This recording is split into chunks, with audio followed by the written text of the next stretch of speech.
Here's a scenario I want you to think about. Imagine, imagine I live in Zambia, a little country in Africa. And imagine I own a business in Zambia, a small business. And now the Zambian currency is called the kwacha, Zambia kwacha. The Imagine that I am making widgets in a little factory. I've got 100 people that are working for me. They're helping me manufacture the widgets. I've got to buy the materials for these widgets. I buy them from different countries around the world. Have it sent in from like India or maybe other countries in Africa. And my 100 employees, we take all these resources and we put these widgets together, and then we take orders from overseas, and then we send out the orders. And we get orders for our widgets from the U.S., from other countries as well. In fact, my little business in Zambia is very successful, and I'm making a lot of money doing this. But there's certain issues, there's certain problems that I have. I'm having to buy materials from other countries, maybe from China, from India, etc. And so I've got to, if I want to buy a bunch of material to make my widgets from China, it's not easy. I mean, I have to go take my Zambia kwacha, my currency, the amount of money I have in Zambia, go down to some sort of exchange, foreign exchange, and see if they'll exchange yuan for my Zambia kwacha. And then somehow get that yuan over to China. Or maybe I could do it through a bank and then use the bank to wire the money to China, but they're going to first have to translate that money to yuan. And of course, when the bank, they're going to charge me to convert that kwacha to yuan before they charge me just to send the money to China. So there's all these charges and hurdles I got to go through. And it's not easy, especially if I got resources coming from China, from India, from other places. Not only that, if people want to buy my widgets from the US or from China or wherever, how do they get the money to me? Well, they've got to find some way to wire the money to my Zambian bank, who will then charge me for converting that to kwacha and then depositing it in my account. And not only that, it takes days. I mean, it could take sometimes a week, 2 weeks to do this. Anyone who's dealt with sending money overseas understands the pain that I'm talking about. It takes way too long. The cost is sometimes 5% just to convert the money. And then you have to send all this special information, and then it goes through their fraud checks and stuff. And some banks, it takes a long time for them to vet you out before they'll even consider doing the transfer. It's a pain in the butt, especially for a small business owner in Zambia, trying to make a few Zambian kwachas by selling widgets to the world. Well, there are ways in the future to get around this. And some of these ways will be, instead of having to go through a bank and spend 5% just to convert the money, and then spend another 5% just to transfer the money, and then wait a couple weeks, a lot of this will be done through what we call blockchain technology, which is through the use of the crypto network. And it will cost pennies instead of 5%, 10%. It'll cost pennies to do a transfer, and it will be done like that. I mean, literally faster than that. And it can be transferred to wherever. So imagine if that was the case. Then me in Zambia ordering resources from China, from Japan, from India would be really, really quick. And people wanting to buy my widgets from the US, from China, India, etc. They can send me money, have it converted from US dollars to Kwacha, have it deposited into an account in my name or my company's name, like that. And it costs pennies for me to have that service done. That would allow small businesses and large businesses as well throughout the whole world to operate with much more efficiency, operate faster, make more revenue. So there's a big financial incentive to allow international exchanges of money quick and cheaply. So one of the whole advantages of the whole cryptographic system, cryptocurrencies, is that it allows this. And one of the ways that it can do this is through, you can do it through different types of cryptocurrency, but one of the ones that is commonly used is what we call stable coins. Now, the US has a stable coin, has two different flavors of a stable coin backed by the US dollar called USDC, and the other one's USDT. And they are allowed to be used for international exchanges, for purchases, and doing all this stuff that we've just discussed. Other countries are also coming up with their own stablecoin to compete with the U.S. for doing these type of international exchanges. The euro as a stable coin. I know I think Japan has one as well. But as time goes on, this whole idea of using these cryptocurrencies as mediums of exchange for foreign exchange is growing in popularity, and it's becoming more and more used overseas.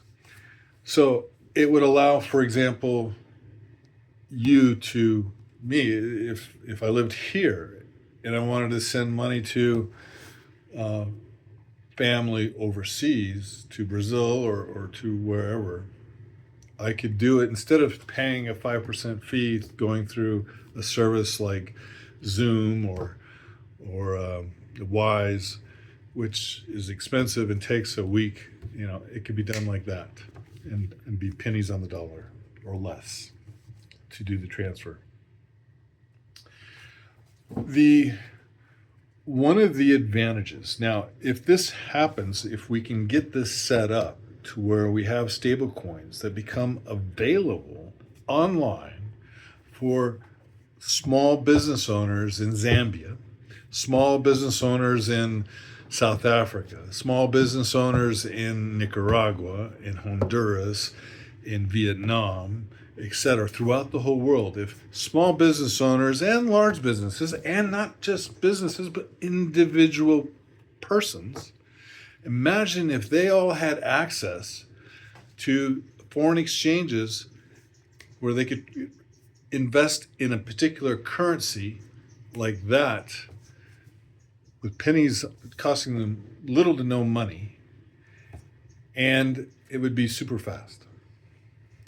So why would this be an advantage? Well, let's go back to me in Zambia.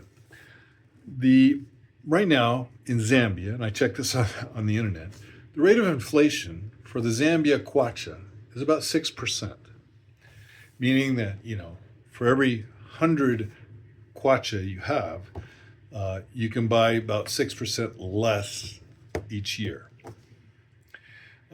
with that rate of inflation.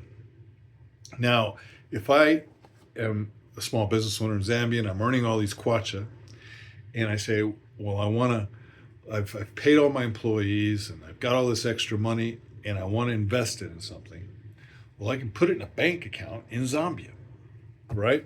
But if the rate of inflation is 6% and the bank account in Zambia is only paying me 3%, I'm losing money. I'm getting only 3% return, but my money's losing 6% of its value. So it's losing value faster than the interest that I'm gaining on the money. So I think to myself as a small business owner in Zambia, I know what I'll do. I'll take that money and I'll buy USDC, this cryptocurrency backed by the US dollar. Because in the US, the rate of inflation is only 2%. Now, I know that if I invest in this USDC, and let's say they pay me 3%, but the rate of inflation for the USDC is only 2%, I'm still making more money than if I were to put it in a Zambian bank. So, if you imagine not just the people in Zambia, but people throughout the world, whenever they get their paycheck, instead of investing that money in a bank or an exchange that only deals in their local currency, imagine if they put it in an exchange that deals in USDC or USDT, which is a US-backed currency, stablecoin. That way their money would not lose value as fast as it would lose if they were to put it in their local bank. Smart idea. And imagine millions, maybe hundreds of millions of people around the world doing this, because they know that the rate of inflation in the US is less than it is in their own country. So they're going to invest every bit of their money into USDC. Now imagine if you had this bank, this international exchange bank, that would receive their paycheck on a weekly basis, but also it would convert it all to USDC, and then it would allow them to pay their bills through USDC to whoever they want in whatever currency they want for a super small, conversion rate. I mean, I'm talking fractions of a penny. Imagine that. Then I don't have to even use a bank. I could use this exchange to have all my money just on twice a month or once a month or however, whenever I get my salary check, go straight to it, convert it to USDC, pay all my bills to all the people that I owe money to through the same service, and my money is protected because it's backed by the US dollar, which has an inflation rate less than my local currency. If that were available, the demand for USDC and USDT would do what? It would go through the roof. Now, imagine hundreds of millions of people doing this, and the demand for US dollars would just go through the roof. And that would bolster the value of the US dollar on the international market. Keep that in mind. Now, one of the problems that we've got with our current government is that it's spending more money than it's bringing in revenue. And the only way they can do that is if they incur a debt. Now, who do they get that money from? They get it right now from people who buy and hold U.S. treasuries, actually from people who buy U.S. treasuries. So countries are typically large countries and large, anyone can really buy a U.S. treasury, but large companies and large countries are typically those that will take their excess money and invest it into by buying U.S. Treasuries. And they do that because they believe that the U.S. has a strong economy and that the value of that money is not, it's going to hold stable. And they believe that the U.S. is going to pay them a 4% interest every year on that money that they invest. If the U.S. fails to pay the interest on all these U.S. Treasuries that people have been buying all these years, do you think people around the world are going to want to buy more U.S. Treasuries? Of course not. If we default on our debt, the demand for U.S. Treasuries will fall, and then where's the U.S. going to get all this extra money that they need to spend in order to even just pay the people on the payroll in the U.S. government, pay the soldiers, pay the the people who work in Congress and all that. They all need to be paid, and where that money comes from is from taxes that we pay, but also from all the money they get from all the U.S. Treasuries that are sold. But those U.S. Treasuries that are sold, the U.S. government has to pay interest on that every year. Well, right now, that interest that the U.S. government is paying is so high because the amount of debt that we've incurred is so high, it's like $39 trillion, that I think from what I remember, we're paying more on the interest than we're paying for Social Security to the people who have retired, paying more on interest than they're probably paying, the military. And as the debt grows, it's just going to get more and more and more, and it's going to get harder and harder for the U.S. to pay that money. So this is one of the reasons why a lot of countries, China, Japan, England, or Great Britain, have been losing confidence in the U.S.'s ability to pay back that debt and to pay the interest on all this money. And because of that lack of confidence, they've been selling their U.S. Treasuries instead of buying them. So China has sold off, I think, about half of all their U.S. Treasuries that they've had. Japan has sold a whole bunch. Turkey just sold a whole bunch. And other countries are selling. So the demand for U.S. Treasuries is going down. Well, if we don't do something to increase the demand for U.S. dollars, the U.S. government won't be able to pay the people in Congress, won't be able to pay the president, won't be able to pay Social Security, won't be able to pay anything, or the military won't be able to do anything. So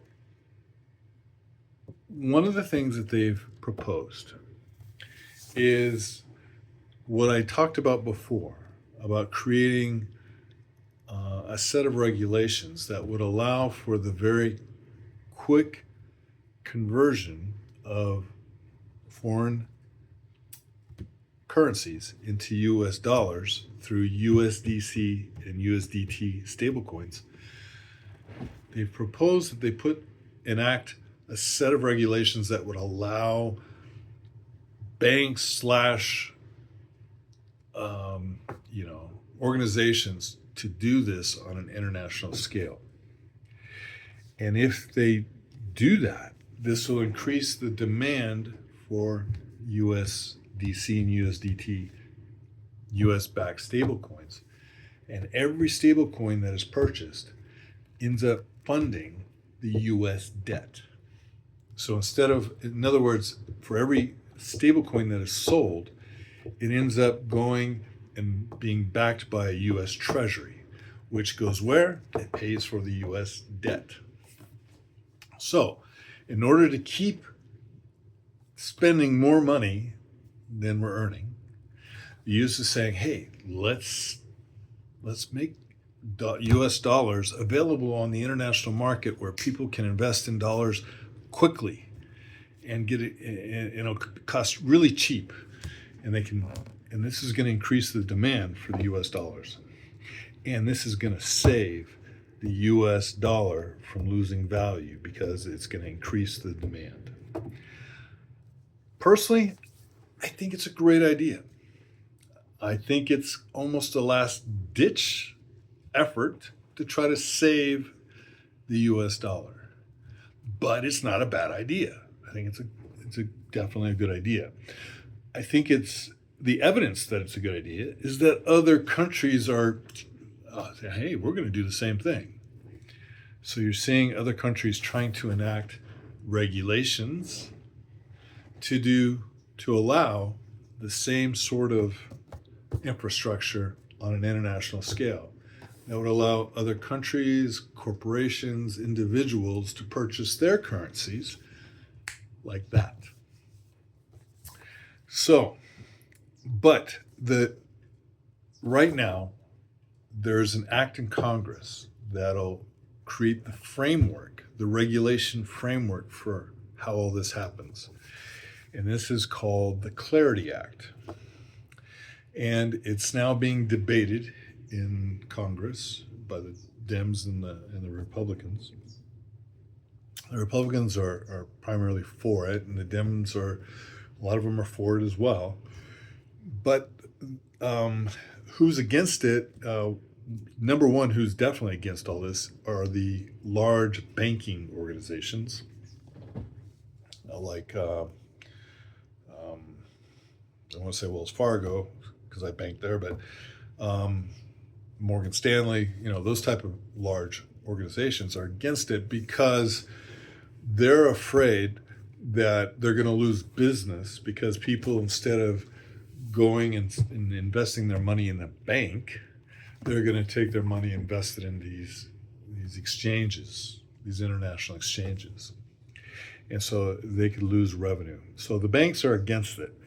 However, I think most of the Congress people that are actually support the idea. However, the bone of contention between the Dems and the Republicans is based on what I call corruption.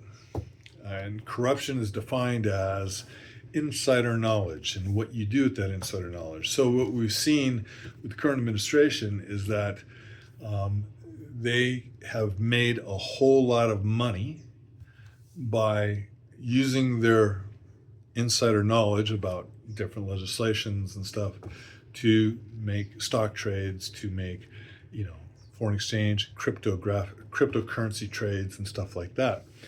And the Democrats are saying they want to put into the Clarity Act very strict regulations preventing the president, the vice president, his staff, cabinet, and members of Congress as well, from profiting off of these exchanges.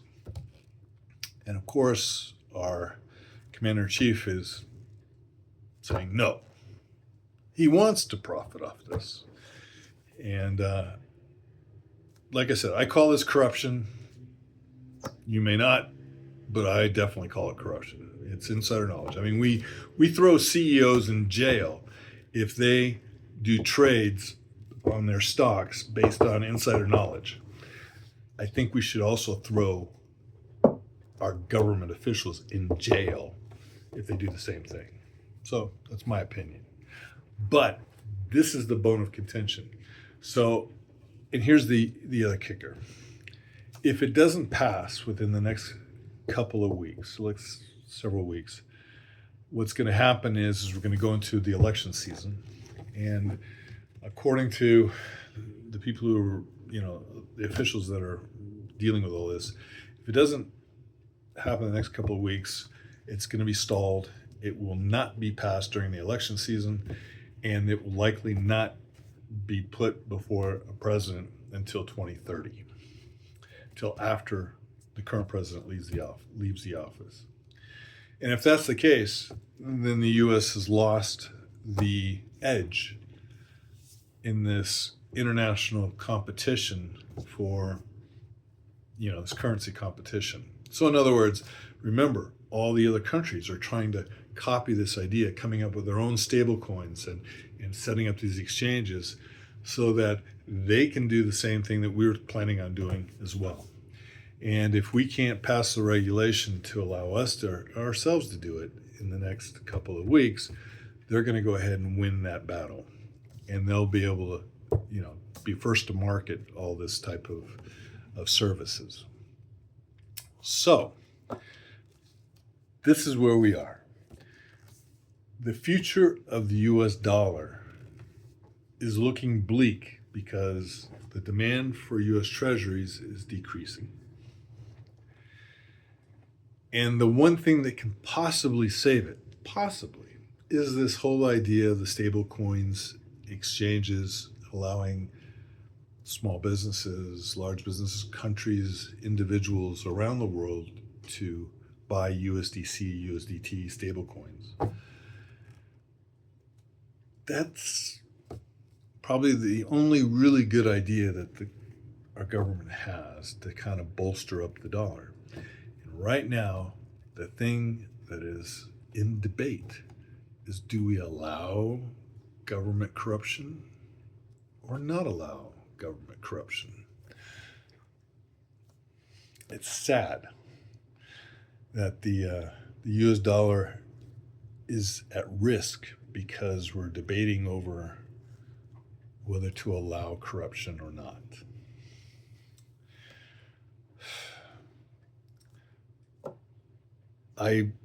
If it doesn't pass, if they cannot get over this hurdle, I think the future of the US dollar is very bleak.